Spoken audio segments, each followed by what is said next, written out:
ගොයන් කහ වෙන රෝගයත් එක්ක ඔයාලට ඔයාලගේ වීවගාවත් එපා වෙලා තියෙනවා නම් මේ වීඩියෝ එක දිගටම බලන්න. එතකොට ඔයාලට මේකෙන් ලේසියෙන්ම අත් මිදෙන්න පුළුවන්. වීවගාවේ ගොයන් කහ වෙන්න ගොඩක් දුරට බලපාන්නේ ගොයන් බණ්ඩි අවස්ථාවේදී. ඊට අමතරව සාමාන්‍යයෙන් දවස් 30 විතරක් කහ වෙන අවස්ථා තියෙනවා. ඒක අඩුයි. එතකොට වීවගාවක මේ කහ වීමට හේතු ගොඩක් බලපානවා. අපි අවබෝධයෙන් වීවගාව කරනවා නම් අපිට පහසුවෙන්ම මේ කහවීමේ තත්ත්වයෙන් අපේ වගාව ආරක්ෂා කරගන්න පුළුවන්. අපෙන් අනවශ්‍ය ආකාරයෙන් කෘෂි රසායන වලට යන මුදල අපිට ඉතුරු කරගන්නත් පුළුවන්. අපේ වගාවෙන් සාර්ථක අස්වැන්නක් ලබා ගන්නත් පුළුවන්. එහිදී අපි ඔයාලට මුලින්ම කියන්නේ මේ කහවීම පිළිබඳව නිසි දැනුමක් සෑම ගොවි මහත්තයෙක් තුළම තියෙන්න ඕනේ. මේ වෙනකොට BG 357 ඔයාලා කියන්නේ ප්‍රේමදාස වී කියලා 1639 කියන්නේ ඒකට ගොඩාක් දුරට මේක හැදිලා තියෙනවා. ඊට පස්සේ 94න් එක 94න් එක කියන වී එකටත් මේක යම් ප්‍රමාණයකට ඇවිල්ලා තියෙනවා. ඊට අමතරව 362 නණ්ඩු කියන්නේ රෝස කැකුළු කියන්නේ දෙමළ කට්ටිය බෞතිසෝප් කියන්නේ අන්න ඒ වී එකටත් මේ කහ වෙන ලෙඩේ යම් ප්‍රමාණයකට ඇවිල්ලා තියෙනවා. මේ කහ වෙනවා කියපු ගමන්ම අපේ ගොවියෝ වෙරළ පොළට යනවා, ගිහිල්ලා කඩේ මුදලාලට කතා කරලා ඒකට මොකද්ද සුදුසු කියලා මුදලාලිගෙන් අහගන්නවා, ගෙනල්ලා ගහනවා බෙහෙත් එක. ගැහුවට පස්සේ පරිසරයටත් විශාල විෂක් එකතු වෙනවා. අපිත් විශාල විෂක් අපේ ශරීරයට ඇතුළත් කරගන්නවා. නමුත් රෝගය නිට්ටාවටම හොඳ වෙන්නේ නැහැ. ඒ කියන්නේ ගොයන් කහ වෙන එක නැති වෙන්නේ නැහැ. එතකොට ගොවියන්ට එකපාරක් ගැහුවා, දෙපාරක් ගැහුවා, තිත්ත වෙලා යනවා, වීවගාවත් එපා වෙනවා.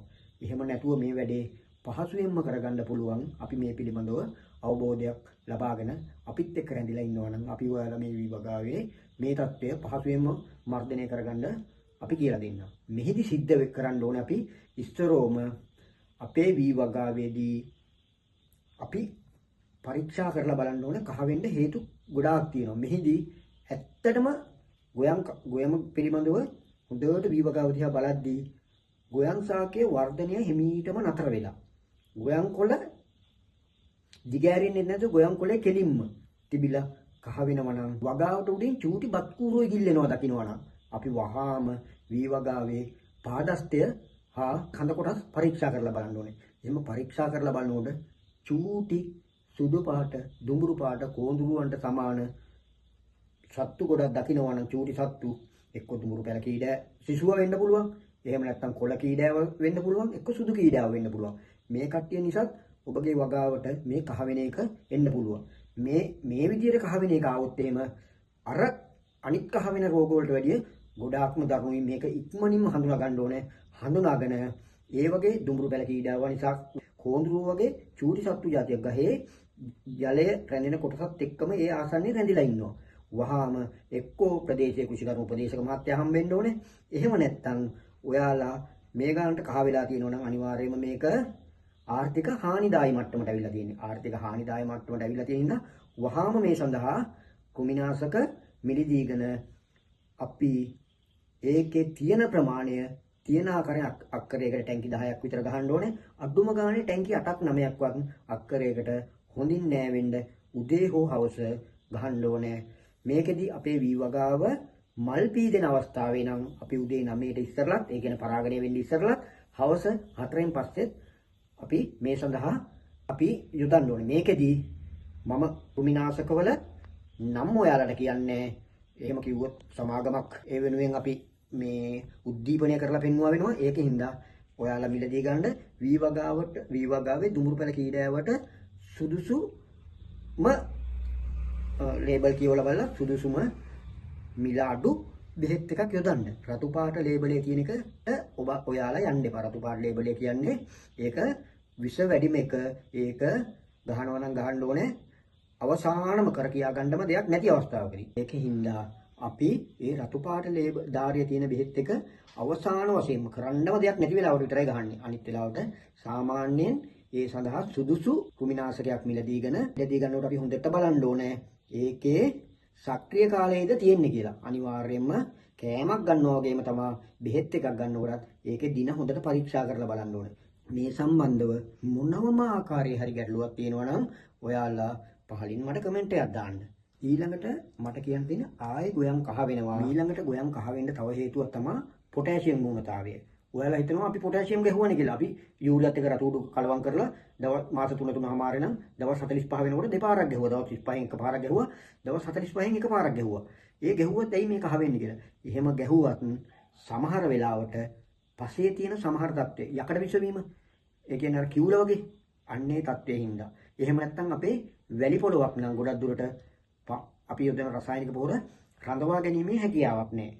එහෙම රඳවා ගැනීමේ හැකියාවක් නැති වෙනකොටත් ඉක්මනින්ම ගොයම් ගහ කහ වෙනවා. ඒ වගේ වෙලාවකදී අපිට පුළුවන් පොටෑසියම් අඩංගු දියර පොහොරක් යොදන්න. පොටෑසියම් අඩංගු දියර පොහොරක් යොදන්න පුළුවන්.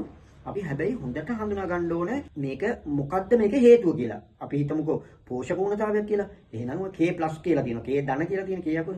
ඒ K+ කියන දියර පොහොරත් එක්ක කොළ පාළුවට තියෙන මොනවා හරි දිලීරනාශක දෙක එකට කලවම් කරලා යොදන්න පුළුවන්. හැබැයි මල් පීදෙන අවස්ථාවේදී දිලීරනාශක ගහන්න කියන එක මම එච්චර දුරට කියන්නේ.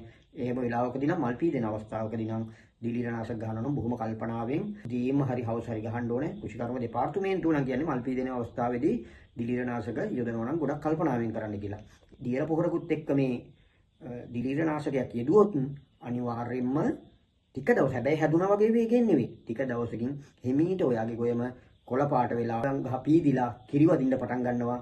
අපි දිලීරනාශකයේත් එක්ක දියර පොහොරෙක් උජ්ජහපුවාම ගොඩක් දුරට ඒක ඉක්මනින් ක්‍රියාකාරී වෙලා අපේ වී වගාව සෑහෙන මට්ටමකට ප්‍රකෘති තත්ත්වයට පත් කර ගන්න පුළුවන්. ඊට අමතරව ගොයම් කහ වෙනවා නම් කහ වෙන්න පුළුවන්.